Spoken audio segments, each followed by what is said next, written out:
Variant का सब variant JN1 है, ये हानिकारक नहीं है। यस, हम लोग जैसे 10 में से 10 मरीजों का अगर हम लोग कोविड टेस्ट करवाते हैं तो उसमें 10 में से 2 लोगों को पॉजिटिव मिलता है, और लगभग वही पेशेंट जिनको गले में खिचखिच होता है, खांसी होता है, रनिंग नोज है, हाई ग्रेड फीवर आता है, शिवरिंग आता है, ऐसे पेशेंट में चेक करते हैं तो मालूम पड़ता है। और काफ़ी पेशेंट में तो ये एक तरह से इंसिडेंटल फाइंडिंग भी मिलता है।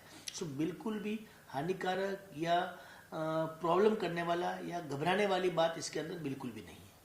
क्या यह घबराहट का कारण है? क्या आपको लगता है कि इस गंभीरता से लिया जाना चाहिए?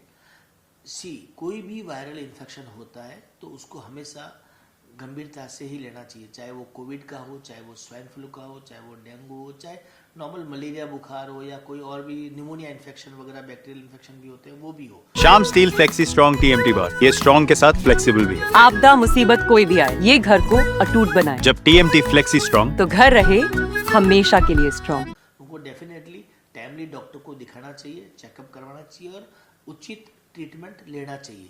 वेरिएंट का सब वेरिएंट JN1 है, ये हानिकारक नहीं है। यस, हम लोग जैसे 10 में से 10 मरीजों का अगर हम लोग कोविड टेस्ट करवाते हैं तो उसमें 10 में से 2 लोगों को पॉजिटिव मिलता है, और लगभग वही पेशेंट जिनको गले में खिचखिच होता है, खांसी होता है, रनिंग नोज है, हाई ग्रेड फीवर आता है, शिवरिंग आता है, ऐसे पेशेंट में चेक करते हैं तो मालूम पड़ता है। और काफ़ी पेशेंट में तो ये एक तरह से इंसिडेंटल फाइंडिंग भी मिलता है। सो बिल्कुल भी हानिकारक या प्रॉब्लम करने वाला या घबराने वाली बात इसके अंदर बिल्कुल भी नहीं है। क्या यह घबराहट का कारण है? क्या आपको लगता है कि इस गंभीरता से लिया जाना चाहिए? कोई भी वायरल इन्फेक्शन होता है तो उसको हमेशा गंभीरता से ही लेना चाहिए, चाहे वो कोविड का हो, चाहे वो स्वाइन फ्लू का हो, चाहे वो डेंगू हो, चाहे नॉर्मल मलेरिया बुखार हो, या कोई और भी निमोनिया इन्फेक्शन वगैरह बैक्टीरियल इन्फेक्शन भी होते हैं, वो भी हो।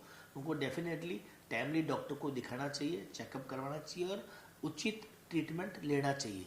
बट यस, फिर कहता हूँ, कोविड से और इस वेरिएंट से बिल्कुल भी घबराने की बात नहीं है, बिल्कुल भी पैनिक होने की जरूरत बिल्कुल भी नहीं है। क्या आपको लगता है कि इस तरह पर क्या सावधानी बरतनी चाहिए?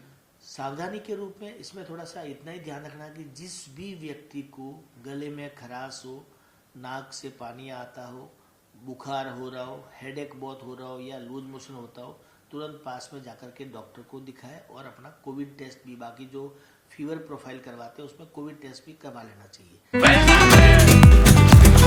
ये स्टाइल का मामला है। रूपा फ्रंटलाइन।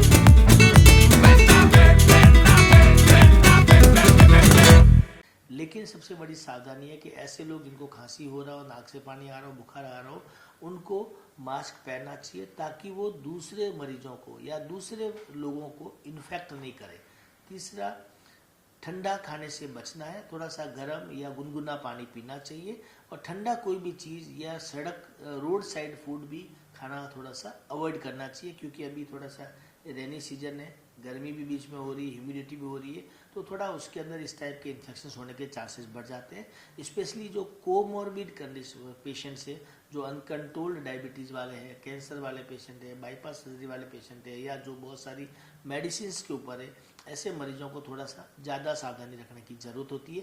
लेकिन अगेन, सावधानी रखनी है, सतर्कता रखनी है, लेकिन पैनिक, घबराहट बिल्कुल भी नहीं रखनी।